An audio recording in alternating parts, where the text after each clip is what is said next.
continues to be the speaker till the next general elections.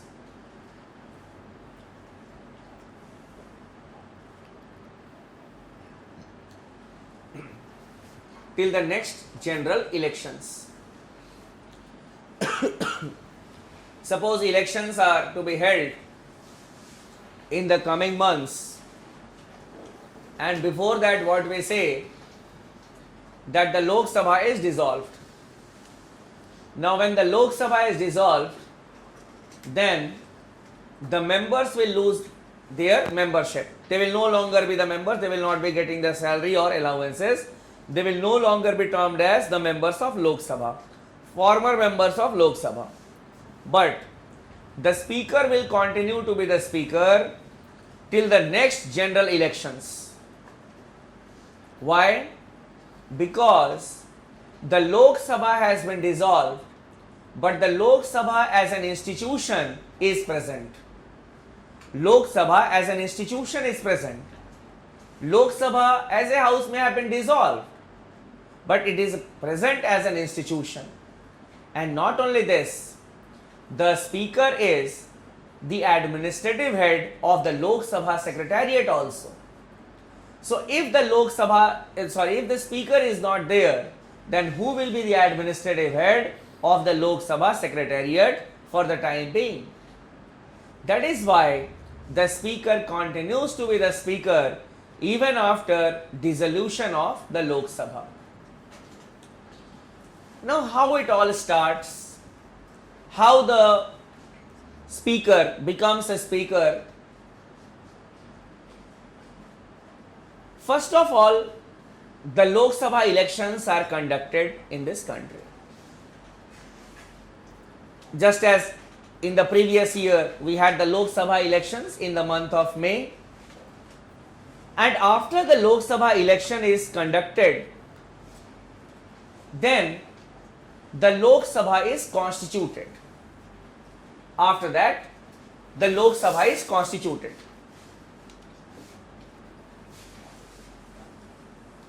What is constitution of Lok Sabha? 16th Lok Sabha.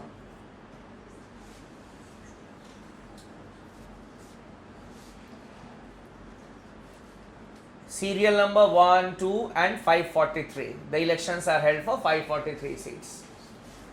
Then the name of the winner, that is who has got, then constituency, and the political party. This list is prepared by the Election Commission of India. We say that the Lok Sabha has been constituted. This is the last function of the Election Commission after the elections are conducted. The members of the Election Commission with this list, they go to the President and they hand it over to the President of India that, sir, this is your 16th Lok Sabha. After that, the work of the President starts.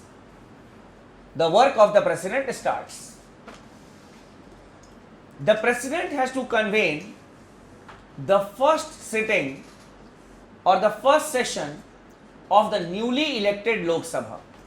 The first sitting has to be called, the first session has to be called. Who will preside over the first session? So what the President does, the President picks a name. In fact, in the House of Commons, what happens that there is a tradition that is followed there, that after the elections are conducted, they have the last session, and obviously there is another convention that is there in the United Kingdom, that the Speaker of the House of Commons continues to be the Speaker in the next House of Commons also. But in India, it is not a convention that is followed. Now what the president will do here? The president picks a name and appoints the person as pro tem speaker. Pro tem speaker. Here a convention is followed that this person must be the senior most person of the house. Senior most not in the term of age, but the duration that he has spent in the Lok Sabha. He has won for 9 times. If someone has won for 10 times, he will be appointed as pro tem speaker. He can belong to any political party, not an issue. This person will be presiding over the first session of the newly elected Lok Sabha. He will conduct the oath to all the newly elected members, and after that he will conduct the election of the speaker, and then his work will be over. This is the importance of the pro tem speaker. You may write it. Pro tem speaker.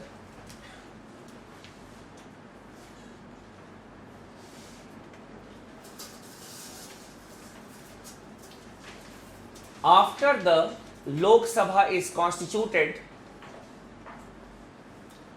after the Lok Sabha is constituted by the election commission,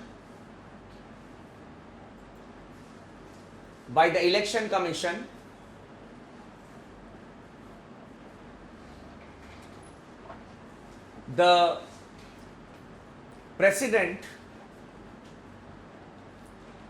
appoints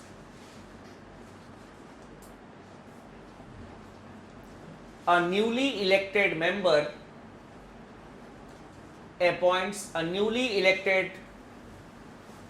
member of the house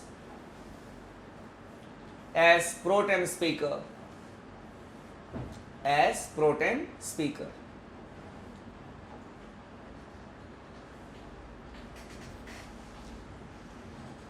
The president conducts the oath.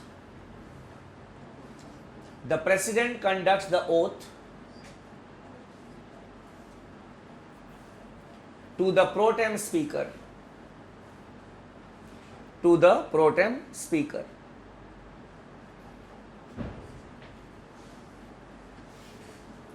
Then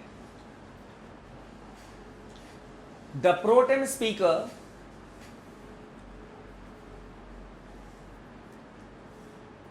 presides over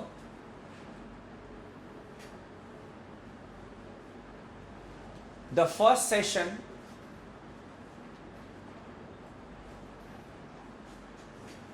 of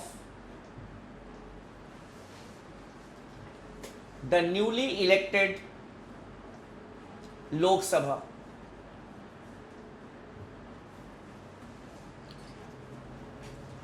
He conducts the oath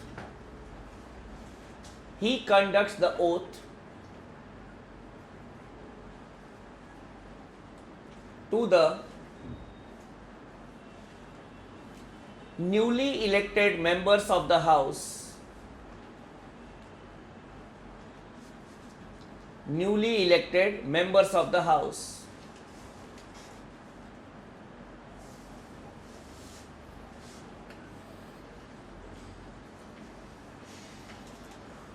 He conducts the election of the speaker.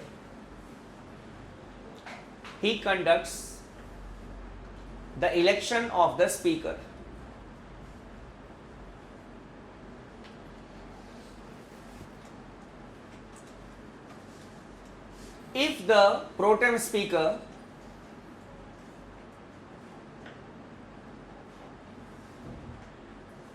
himself contests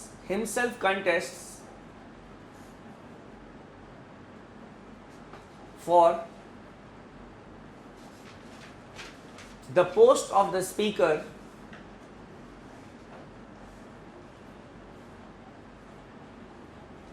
then the president appoints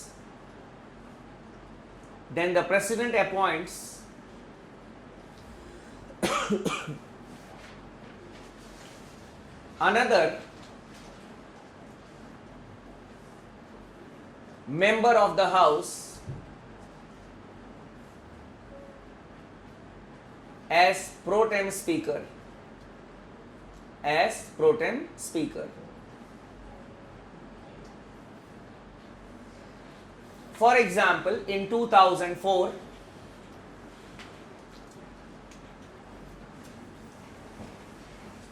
the then pro tem speaker Somnath Chatterjee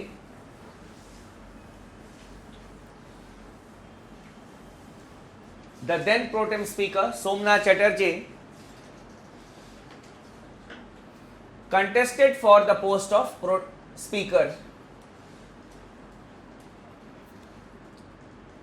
Contested for the post of the speaker.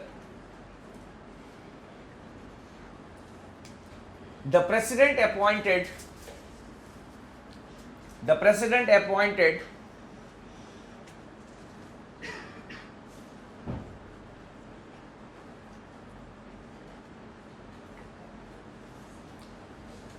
Vikhe Patel.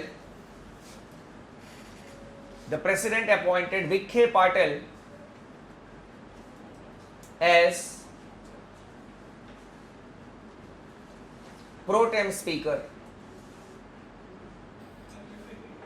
As pro tem speaker.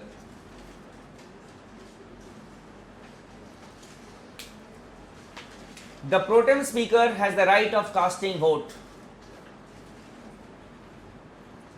The pro tem speaker has the right of casting vote.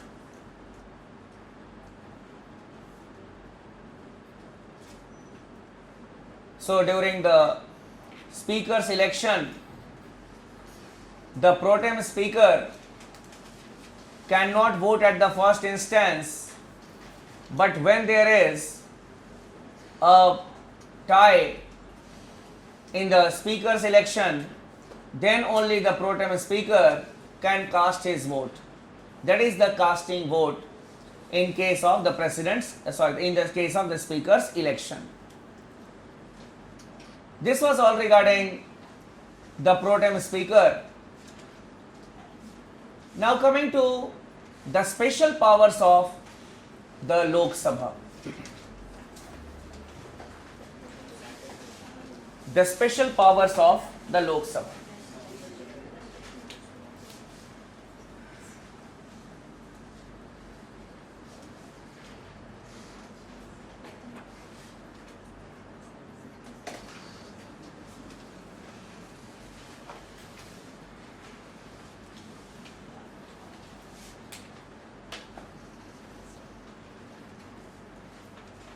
First, a no confidence motion. A no confidence motion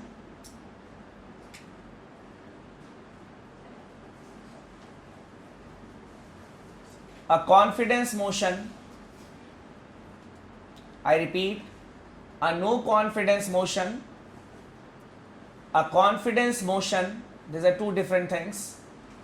A confidence motion, a censure motion, censure, censure motion, and cut motion,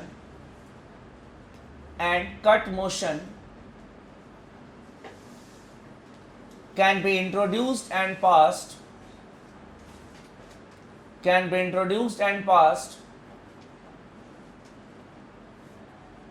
only in the Lok Sabha. Only in the Lok Sabha. Basically, when we talk about no confidence motion and a confidence motion, they are related to the survival of the government.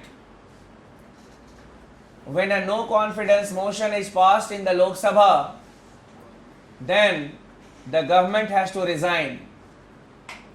That is the thing that we had discussed in our last class. Article 75 clause 3 says that the Council of Ministers is collectively responsible to the Lok Sabha. So if a no confidence motion is passed against the government will have to resign. Then when we talk about a censure motion is to censor only one policy of the government of India,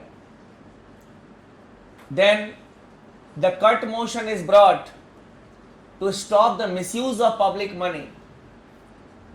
So here in this case, what we see, that the Lok Sabha has been given a special power where we can say the existence of the popular government is at stake. The survival of, we can say, or the existence of the popular government is at stake. There the Lok Sabha has been given special powers because it has got the directly elected members of the people, or we can say representatives of the people. Secondly, a money bill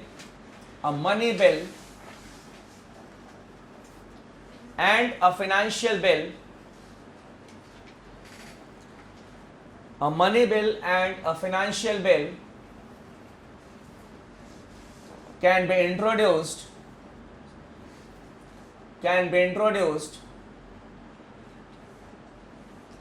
only in the Lok Sabha. A money bill, we will be discussing it in detail, all the motions, the bills in the coming class. But just to make a passing remark on it, a money bill generally consists of the proposals for taxation, then the use of the people's money, the appropriation of money to the various ministries or for the various projects, they will come under money bill. For example, if a grant has to be given for the national highway project, this has to be brought in the form of a bill in the parliament, and that will be a money bill, because the money has to be taken from the consolidated fund and will be allocated to the particular ministry. Such type of bills are known as money bills. Apart from it, the imposition of taxes on the people. So if a bill is introduced in the parliament for that purpose, it will be known as a money bill. That is, it deals with the taxation. So here also what we see, that the logic is no taxation without representation. And in all the countries we have seen that a money bill is introduced only in the lower house or the popular house, because here the principle is no taxation without representation. No taxation without representation. So the government cannot impose taxes on the people, or the public money cannot be used by the government without the approval of the people's representatives. And as the members of the Lok Sabha are directly elected by the people, that is why the Lok Sabha has been given a special power in this regard. Even if you talk about the United Kingdom, a money bill is introduced only in the House of Commons. If you talk about the French legislature, a money bill is introduced only in the National Assembly, which is the lower house or the popular house. If we talk about the United States of America, the money bill is introduced only in the House of Representatives. No doubt, the members of Senate are also directly elected by the people. But that started in 1913. So they made an addition to it that after a bill, money bill is passed in the House of Representatives in the United States of America, it must be approved by the Senate. As both the houses have been elected directly by the people, the members, that is why both the houses have been given equal powers. So that is the logic that why a money bill is introduced only in the popular house. Third special power is under Article 352. under Article 352.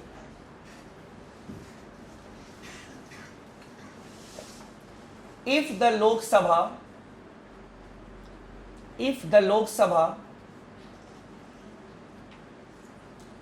passes a resolution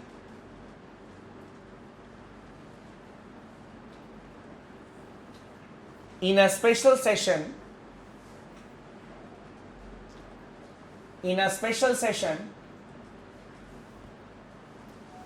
to discontinue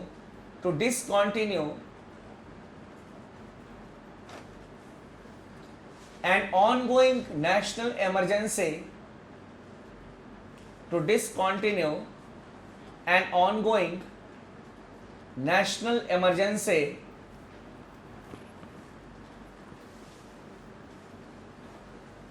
the national emergency can be discontinued.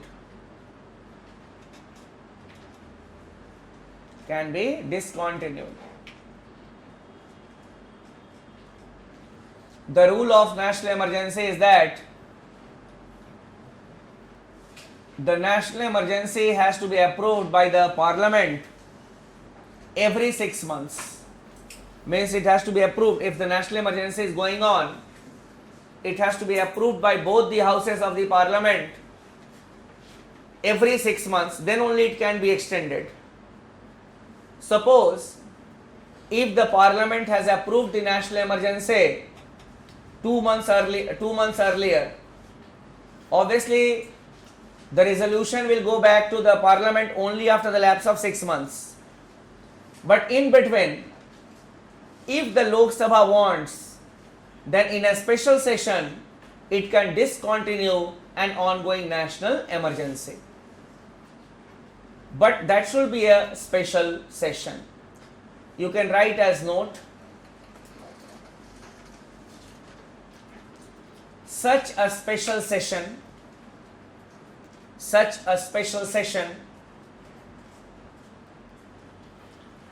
of the Lok Sabha can be convened by the President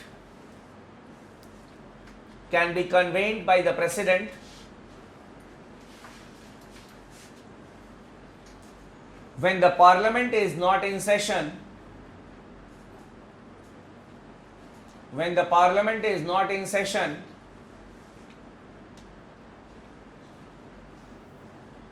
and by the Speaker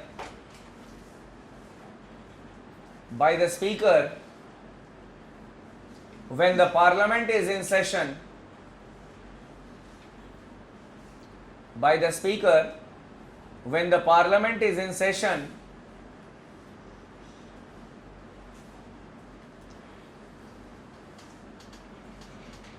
on the request of 1/10 members of the Lok Sabha.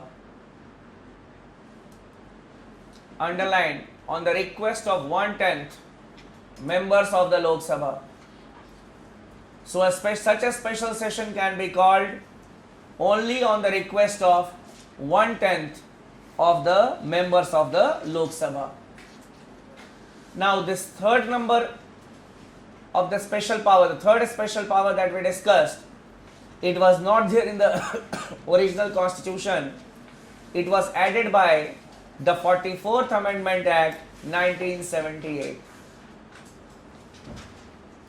The third special power of the Lok Sabha was not there in the original constitution. It was added by the 44th Amendment Act 1978.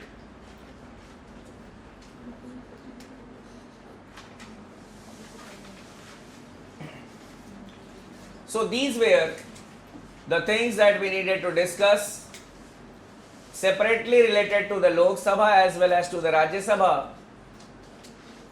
And there are some parliamentary procedures that also need to be discussed and that we will be discussing in tomorrow's class.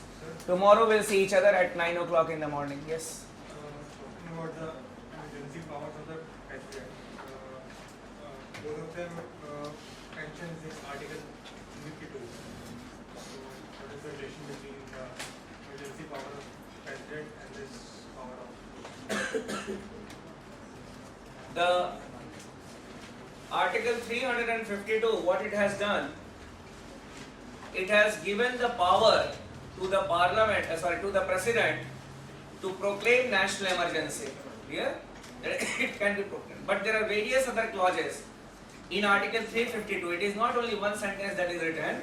Many other aspects are there. That is, what is the procedure to be followed, how it should be approved by the parliament. So these detailed procedures are also there, and this is one of the procedure which has been mentioned in Article 352.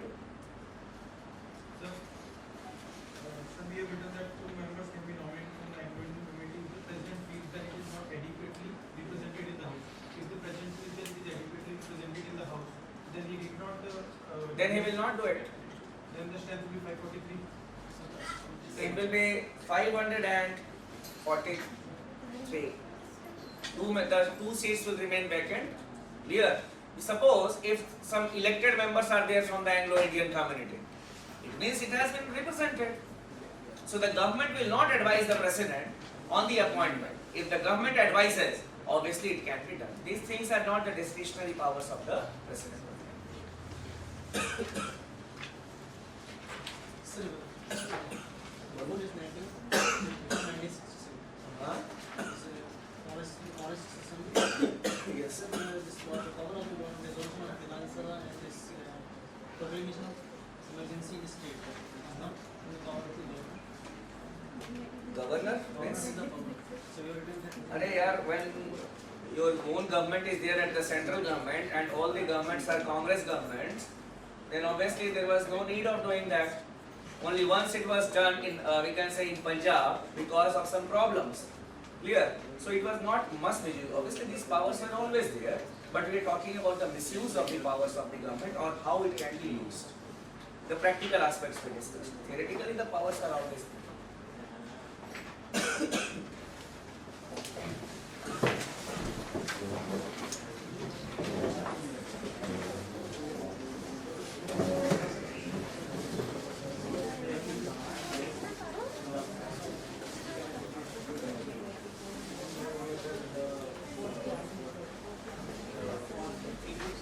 Deciding the houses,